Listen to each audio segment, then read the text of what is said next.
আসসালামু আলাইকুম এভরিওয়ান। অদ্ভুত তোর মায়া গল্পের শেষ পার্ট। তো চলো বেশি কথা না কইয়া গল্প শুরু করা যাক। আমি জানি আপনাদের সকলের মনে একই প্রশ্ন ঘুরপাক খাচ্ছে যে আমি আকাশকে কেন মারলাম, কিন্তু সত্যি জানলে আপনারা নিজেরাও আশ্চর্য হবেন এই শয়তানটা কি করেছে। আপনারা একটু অপেক্ষা করুন, বলছি। আগে নিজের বাকি রেস্টটুকু মিটিয়ে নিই। তনু আকাশকে আরো কয়েকটা থাপ্পড় মারে। তনুর আচরণে রীতিমতো সবাই আশ্চর্য সীমা ইতিমধ্যে ছাড়িয়ে গেছে। প্রশ্নবোধক চাহনিতে তাকিয়ে আছে সবাই তনুর দিকে। আর তনু পরবর্তীতে আকাশকে আবারও থাপ্পড় মেরে তাকে ধাক্কা দিয়ে দূরে সরিয়ে দেয়।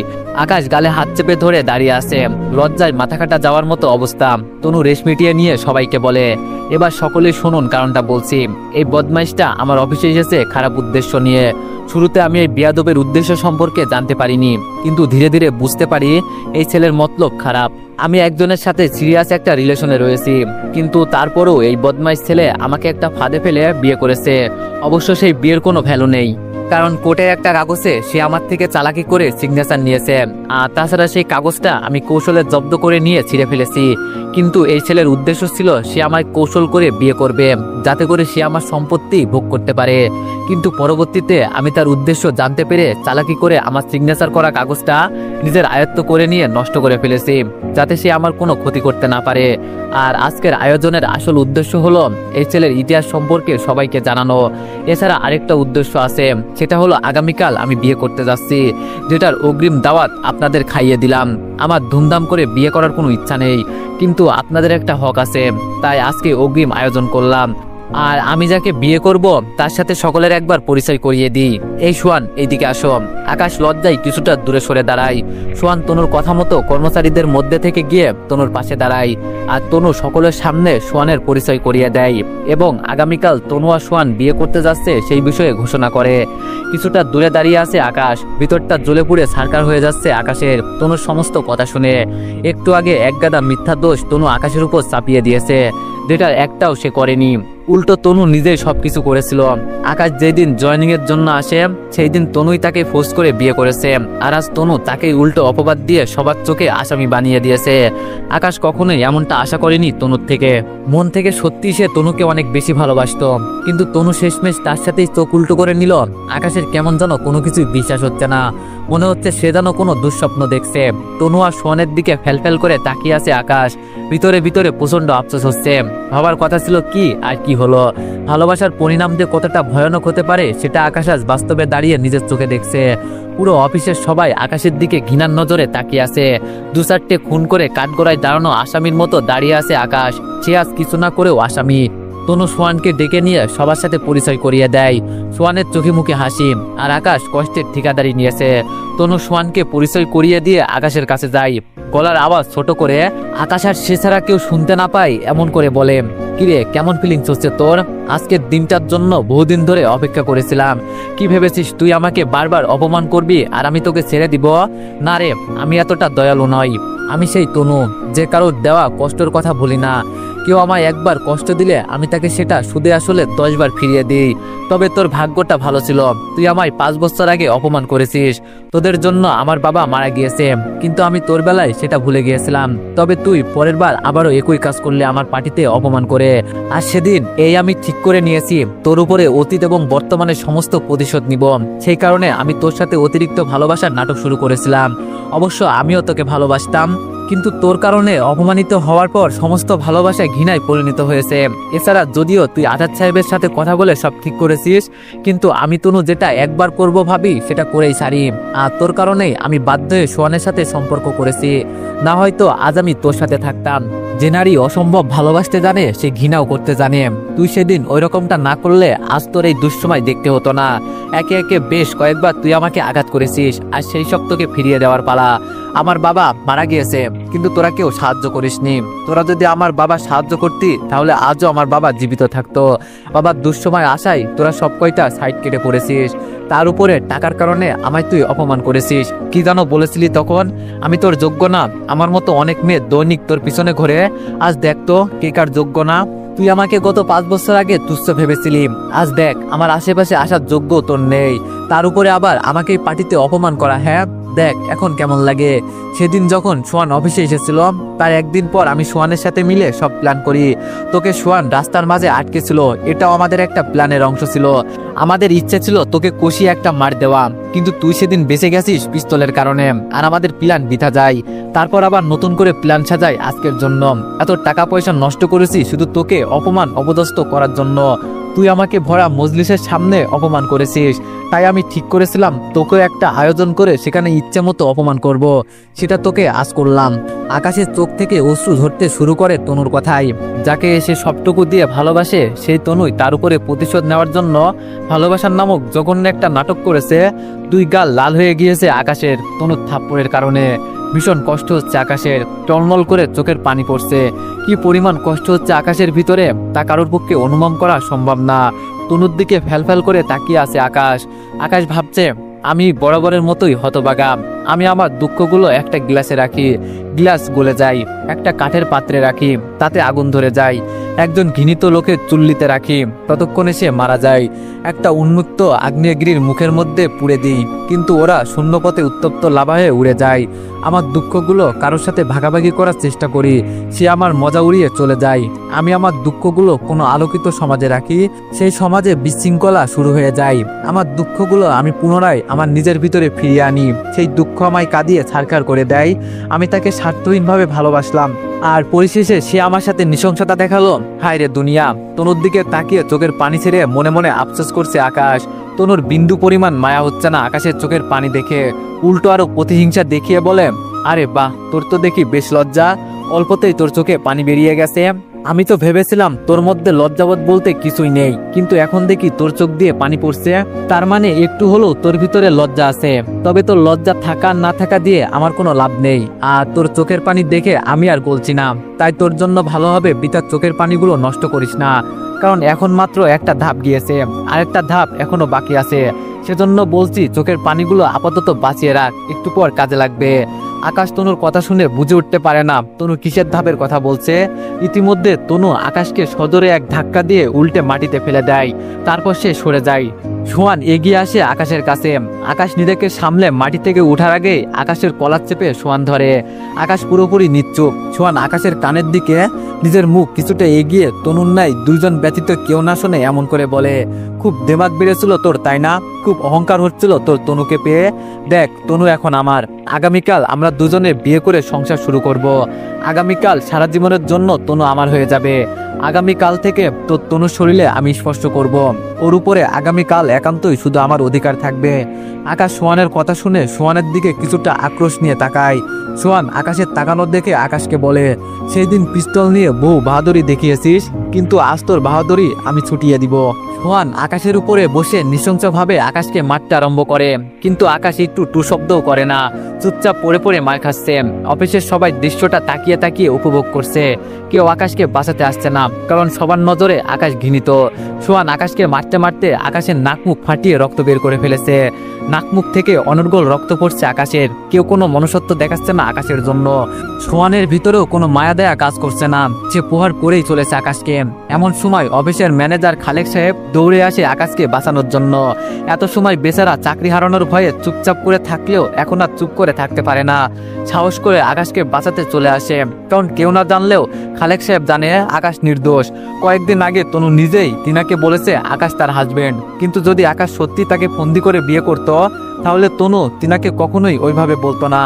মানুষ আপন মানুষকে নিয়েই জোর গলায় বলে, কারোর প্রেসারে পড়ে তনুর মতো ওইরকম নিখুঁতভাবে কথা বলার কারোর পক্ষে সম্ভব না।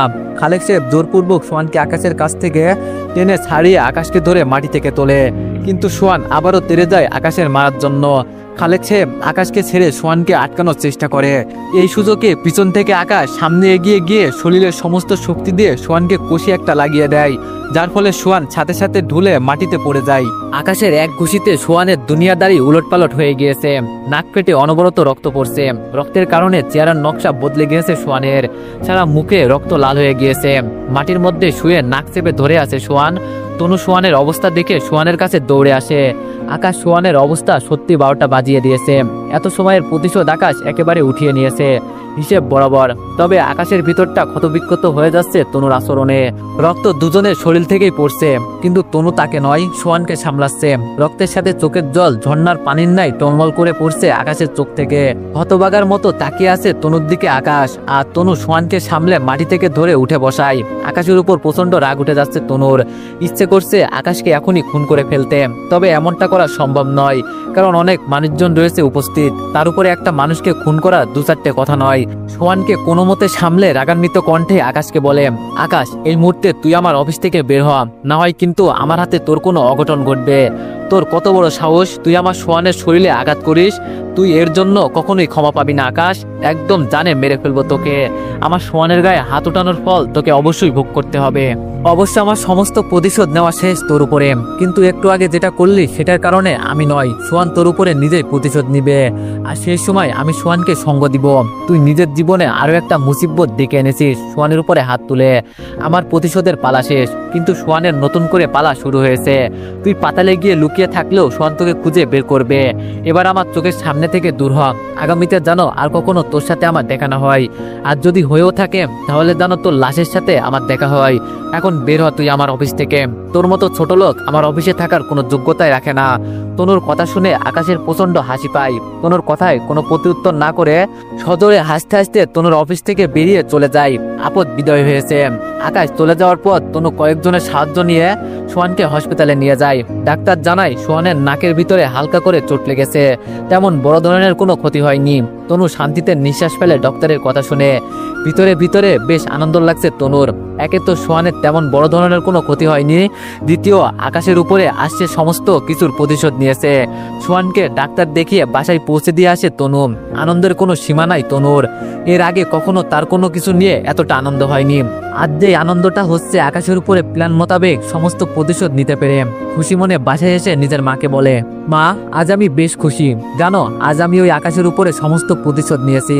আমার বাবার প্রতিশোধ এবং আমাকে করা অপমানের শোধ আজ আমি আকাশের উপর তুলেছি। অফিসের সকল কর্মচারীদের সামনে তাকে অপমান করে অফিস থেকে বের করে দিয়েছি, আর সেই সঙ্গে তাকে সোহানের হাতে মায়েরও খাওয়াইছি। আমার কি যে আনন্দ হচ্ছে জানো মা। আমার এই জীবনের সবচাইতে বড় পূর্ণতা জানো আজ আমি পেয়েছি আকাশের উপরে প্রতিশোধ নিতে পেরে। একেবারে নাক মুখ ফাটিয়ে দিয়েছে সোহান আকাশের। আমায় অপমান করার সমস্ত ফল আজ আকাশ পেয়েছে। কত বড় সাহস তার! সে আমায় অপমান করেছিল প্রেমের প্রপোজাল দেওয়াই। আজ তার স্ট্যাটাস তাকে বুঝিয়ে দিয়েছি। রাস্তার টুকাই হয়ে আমার সাথে বাহাদুরি দেখায়। আজ একদম পরিপূর্ণ ক্ষোভ মিটিয়েছি আকাশের উপরে। তনুর সমস্ত কথাবার্তা শুনে রাগে তনুর মায়ের চোখ দিয়ে পানি চলে আসে। মেয়ের কথাবার্তা শুনে নিজেকে দমানো মুশকিল হয়ে উঠেছে তনুর মায়ের। কোষে তনুর দুই গালে দুটো থাপ্পড় লাগিয়ে দেয় তনুর মা। তনু আশ্চর্য হয়ে তার মায়ের এমন আচরণে গালে হাত দিয়ে আশ্চর্য হয়ে প্রশ্ন করে, মা, তুমি আমায় মারলে কেন? তোমার তো আমার খুশিতে খুশি হওয়া উচিত ছিল, সেই জায়গায় তুমি আমার থাপ্পড় মারলে। তনুর মা বলল, হ্যাঁ মেরেছি, কারণ তুই যে বড় অন্যায়টা করেছিস আকাশের উপরে, সেটা এর আগে দুনিয়ার বুকে কেউ কারোর সাথে করেনি। তনু বলল, মা, আমি কিসের অন্যায় করেছি আকাশের উপরে? অন্যায় তো সে আমার সাথে করেছে। তাকে প্রেমের প্রপোজাল দেওয়ায় আমাকে অপমান করেছে। আমার বাবার দুঃসময়ে তারা সাহায্য না করে আমার বাবাকে মরার জন্য ছেড়ে দিয়েছিল। আজ তাদের কারণে আমার বাবা বেঁচে নেই। তার উপরে সে আমার পার্টিতেও অপমান করেছে। আর তুমি বলছো আমি তার উপরে সমস্ত কিছুর প্রতিশোধ নিয়ে অন্যায় করেছি? তনুর মা বলল, হ্যাঁ, তুই অন্যায় করেছিস। আর তোর অন্যায়টা এত বড় যার কারণে সৃষ্টিকর্তার আরশ কেঁপে উঠেছে। তনু, তুই একটা নির্দোষ ছেলের উপর প্রতিশোধ নিয়েছিস, যেটার কারণে তুই এই জীবনে হয়তো কোনোদিনও ক্ষমা পাবি না। তনু বলল, মা, আকাশকে তোমার কোন দিক দিয়ে নির্দোষ মনে হয়? সে যে আমার সাথে এত কিছু করেছে সেই সব কি তোমার কাছে কিছুই মনে হচ্ছে না? তনুর মা বলল, না, মনে হচ্ছে না, কারণ তুই এখনো সত্যিটা জানিস না। তনু বলল, কিসের সত্য আমি জানি না মা? তনুর মা বলল, শুনতে চাস? তনু বলল, শুনতে চাই। তনুর মা বলল, ঠিক আছে, বলছি। তবে আমি কখনো চাইনি তোকে এই সত্যিগুলো বলতে, কিন্তু শেষমেশ বাধ্য হচ্ছি বলতে। শুরুতেই তোর বাবার কথা দিয়ে শুরু করি। তোর বাবা সেলিম সাহেব একসাথে বিজনেস করতো, কিন্তু মাঝপথে তোর বাবাই সেলিম সাহেবের থেকে আলাদা হয় অন্য একটা কোম্পানির সাথে হাত মিলিয়ে অধিক পরিমাণ লাভের জন্য। আর সেটাই তোর বাবার কাল হয়েছে। তোর বাবা সেলিম সাহেবকে রেখে যেই কোম্পানির সাথে শেয়ার বিজনেস করেছে সেই কোম্পানি তো ডুবেছেই, সাথে তোর বাবাকেও ডুবিয়েছে। তোর বাবা সমস্ত টাকা পয়সা নিজের কারণেই হারিয়েছে। সেলিম সাহেব অনেকবার তোর বাবাকে বুঝিয়েছিল এমনটা না করতে, কিন্তু তোর বাবা সেলিম সাহেবের একটা কথাও শোনেনি। উল্টো আরো ব্যাংক থেকে অনেক লোন নিয়েছিল তোর বাবা নতুন করে বিজনেস করার জন্য। সেলিম সাহেব তোর বাবার কারণে প্রচন্ড কষ্ট পেয়েছে, কিন্তু তারপরেও তোর বাবার বিপদে সেলিম সাহেব এগিয়ে এসেছিল, কিন্তু তোর বাবা নিজেই সাহায্য নেয়নি। কারণ এমনিতেই সেলিম সাহেবের কথা না শোনায় তোর বাবা প্রচন্ড লজ্জাবোধ কাজ করছিল, তাই তোর বাবা সেলিম সাহেবের সাহায্য নেয়নি। আর এই বিষয়টা থেকে তুই নিজেও বেখবর। অবশ্য তোকে ইচ্ছা করে জানানো হয়নি, কারণ তোর বাবা অতিরিক্ত অর্থের লোভ করতে গিয়ে সব হারিয়েছে। সেটা তুই জানতে পেলে তোর নজরে তোর বাবা নিচে নেমে যাবে, তাই তোর বাবা সেটা তোকে জানাতে বারণ করেছে। এরপর যখন তোর বাবা মারা যায়, তখন তোর বাবা লোনের টাকা পরিশোধ করতে না পারায় ব্যাংকের লোকজন আমাদের বাড়িটা নিয়ে নেয়, কিন্তু তারপরেও লোন পুরোপুরি পরিশোধ হয় না। তখন আকাশের বাবা নিজে বাকি টাকা পরিশোধ করেছে। এবার আসি আকাশের কথায়। তুই আকাশকে কখন থেকে ভালোবাসিস সেটা আমি জানি না, তবে তুই যখন ক্লাস 7-8-এ পড়িস তখন থেকে আকাশ তোকে পছন্দ করে। তোর আর সোয়ানের বিষয়টা সে সহ্য করতে না পারায় পার্টিতে সে তোকে অপমান করেছে। আর গত 5 বছর আগে সে তোকে যেই অপমানটা করেছে সেটা ইচ্ছা করেই করেছে, কারণ যাতে করে আমাদের যেই নাম ডাকটা খারাপ হয়েছে সেটা তুই আবার ফিরিয়ে আনতে পারিস। তখন সে তোর আচরণে সাড়া দিলে তুই আজ কখনোই এই জায়গায় পৌঁছাতে পারতি না। তোকে অপমান করে সে তোর মধ্যে একটা জেদ ঢুকিয়ে দিয়েছে, যাতে করে তুই তোর বাবার চাইতেও অনেক বেশি নামডাক অর্জন করতে পারিস। আকাশ তোকে এবং আমাদের পরিবারকে অনেক ভালোবাসতো, তাই আমাদের ভালোর জন্য সে এমনটা করেছে। এমনকি তুই যেই টাকায় বিজনেস করছিস সেটা আকাশেরই দেওয়া টাকা, কিন্তু আকাশ তোকে এইসব বিষয়ে কখনো না বলতে বলেছে, কারণ সে চায় না তুই তার কাছে কখনো ছোট হয়ে থাক। এমনকি সে তোর বিপদে উপকার করেছে, সেই কারণে তুই তাকে ভালোবাস। সে সবসময় চাইতো তোদের ভালোবাসাটা যেন পিওর হয়, কখনো যেন তোদের ভালোবাসার মধ্যে তার উপকারের প্রসঙ্গটা না আসে। তার জন্যই সে সবসময় এইসব কথা লুকিয়ে গেছে, এমনকি আমাকেও বারণ করছে কখনো তোকে এইসব বিষয়ে না বলতে। তাই আমি তার দেওয়া টাকা তোকে দিয়ে বলেছিলাম এইসব আমার নিজের জায়গা জমি বিক্রি করার টাকা, কিন্তু সত্যিকার অন্তে টাকাটা আমার আকাশ দিয়েছিল তোকে দেওয়ার জন্য। আমার কোনো জায়গা জমি ছিল না, কিন্তু তুই কি করলি? তার দেওয়ার টাকায় রাজপ্রসাদ বানিয়ে সেই রাজপ্রসাদে দাঁড়িয়ে তাকেই অপমান করলি। হায় রে তনু, তোর কিছু থাকবে না রে, সবকিছু ধ্বংস হয়ে যাবে। আমি তোর মা হয়ে বলছি, তুই কোনো কুল কিনারা খুঁজে পাবি না, সমস্ত পথ বন্ধ হয়ে যাবে তোর। অন্যায়ভাবে কখনো মানুষের উপরে প্রতিশোধ নিলে সৃষ্টিকর্তার আরস্য কেঁপে ওঠে। তার মনের আঘাতে তুই যে রাজপ্রসাদ বানিয়েছি সেই রাজপ্রসাদের একটা ইটের টুকরো খুঁজে পাবি না। আমার কথাটা মিলিয়ে নিস তুই। তনুর মায়ের চোখ দিয়ে অঝরে পানি পড়ছে, আর তনু তার মায়ের মুখ থেকে সমস্ত সত্যি শোনার পর যেন তার পায়ের নিচ থেকে মাটি সরে গিয়েছে। সারা শরীর থরথর করে কাঁপছে তনুর, মনের ভিতরে বিশাল এক ঘূর্ণিঝড় শুরু হয়েছে। কি করবে ভেবে পাচ্ছে না।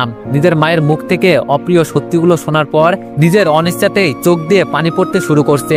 কলিজাটা বেধড়ক ভাবে মোচড় দিচ্ছে তনুর, মনে হচ্ছে জানো কেউ নিজের হাত ধরে কলিজাটাকে কসলাচ্ছে।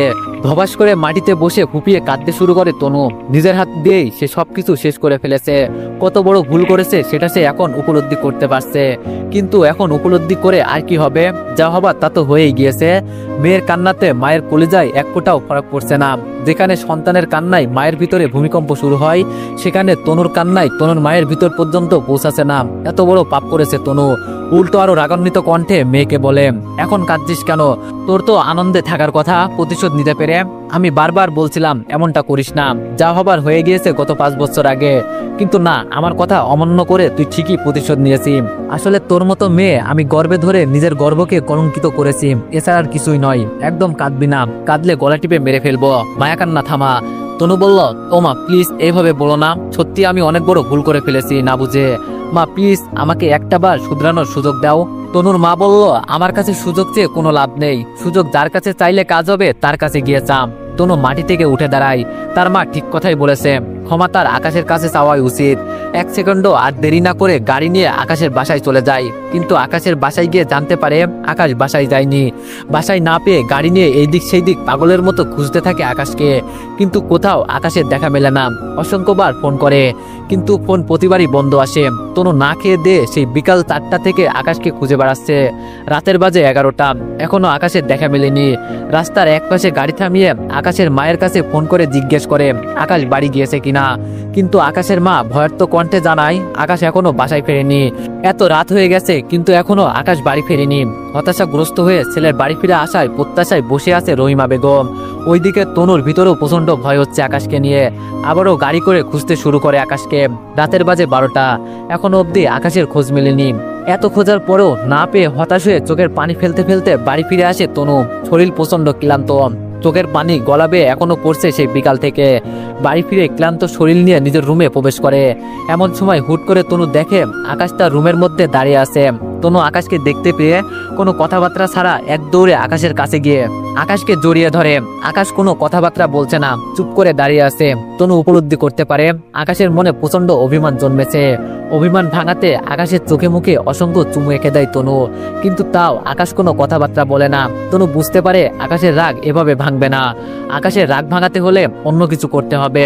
হাত চেপে ধরে আকাশকে নিয়ে সোজা ছাদে চলে যায়। এরপর ছাদের এক জায়গায় নিয়ে গিয়ে পাশাপাশি বসে এক একটা করে আকাশের রাগ ভাঙানোর চেষ্টা করে। কখনো আকাশের গালে চুমু খাচ্ছে, কখনো আকাশকে এটা সেটা বলে হাসানোর চেষ্টা করছে। এভাবে 2 ঘন্টা কেটে যায়। অবশেষে 2 ঘন্টার প্রচেষ্টার পর আকাশের রাগ ভাঙে। তনুর কাছে পারস্য বিজয় করার মতো লেগেছে আকাশের রাগ ভাঙানোটা।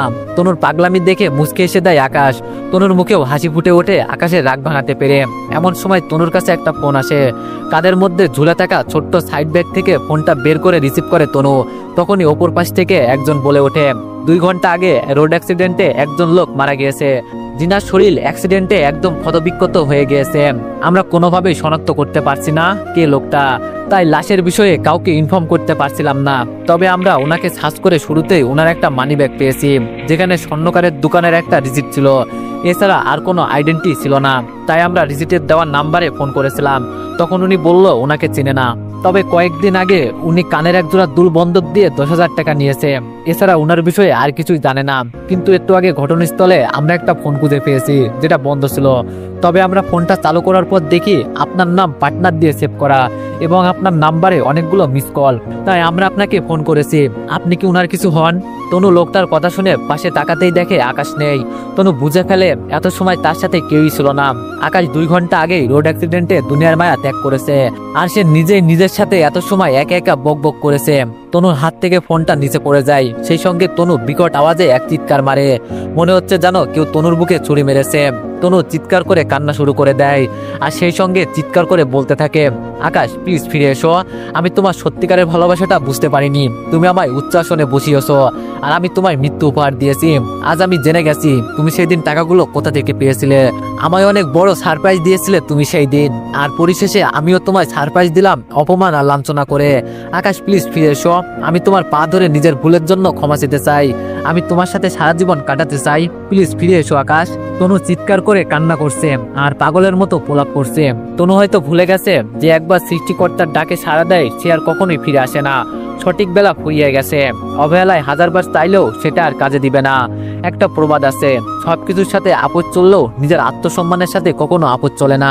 কিন্তু তনু আকাশের সেই আত্মসম্মানটাকেই সকলের সামনে ধুলোয় মিশিয়ে দিয়েছে। সেজন্য আকাশ অভিমান করে মৃত্যুর সাথে আপোষ করেছে। আর কখনো সে ফিরবে না। হারিয়ে গেছে সে, আর অবহেলায় মাথায় ঠেকিয়ে কাটছে তনু। তো এভরিওয়ান, গল্পটি কেমন হয়েছে সবাই একটু কমেন্টে জানাবা। আর নেক্সট কেমন গল্প চাও তাও একটু কমেন্টে জানাবা। তো সবাই ভালো থাকবেন, সুস্থ থাকবেন। আর নেক্সট কোনো গল্পে আবারও দেখা হচ্ছে। ধন্যবাদ।